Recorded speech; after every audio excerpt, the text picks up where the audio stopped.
Ang debosyon ng Shaligram Baba.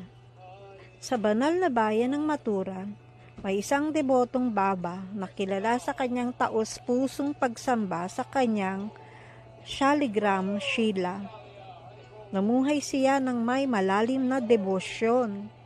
Pagkamat hindi siya ganap na bihasa sa lahat ng mga ritual ng pagsamba, isinasagawa niya ang bawat gawain ng may dalisay na pag-ibig at pananampalataya. Nangako siya na maliligo sa ilog Yamuna araw-araw, tuwing Brahma Muhurta, 2 oras bago magbukang liwayway.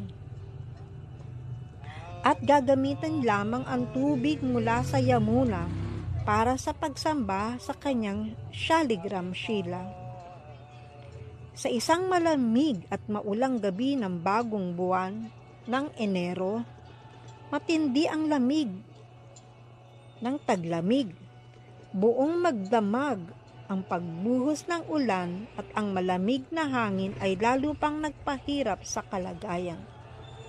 Ang pitch black na kalangitan, walang mga bituin ay nagpalubha sa hirap ng pagtukoy ng tamang oras para sa Baba. Sa kabila ng matinding kalagayan, determinado ang Baba na tuparin ang kanyang pangako. Buong tapang niyang hinarap ang yelong lamig ng tubig ng Yamuna.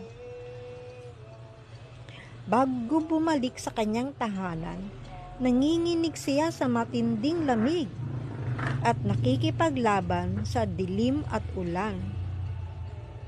Habang pauwi ang Baba, naharap siya sa matinding hirap dahil sa bagsik ng panahon at ang kanyang nanghihinang katawan. Biglang may nakita siyang batang lalaki na papalapit. May dalang lampara at nakatakip ng kumot upang magtago sa ulan. Magiliw na inalok ng bata ang kanyang tulong upang ihatid ang Baba sa kanyang tahanan. Buong pasasalamat itong tinanggap ng Baba at magkasama silang tumahak sa bagyong gabi. Pagdating sa kanyang bahay, tumalikod ang Baba upang pasalamatan ang bata at tanungin ang pangalan nito. Ngunit sa kanyang pagtataka, naglaho na ang bata. Hinanap niya ito kahit saan, ngunit hindi niya ito makita. Nabigla at labis ang kanyang damdamin nang mapagtantong si Krishna mismo ang nag-anyong bata upang tulungan siya. Gayunpaman, nalungkot ang Baba. Pakiramdam niya ay tila nilinlang siya ng banal na laro ni Krishna.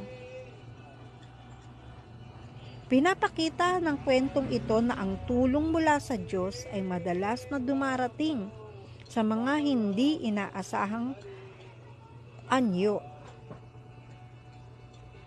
Si Krishna sa kanyang banal na awa ay nag-anyong batang lalaki upang tulungan ang kanyang deboto. Ang tulong ng Diyos ay maarong lumitaw sa mga nakakagulat na paraan. Haribol.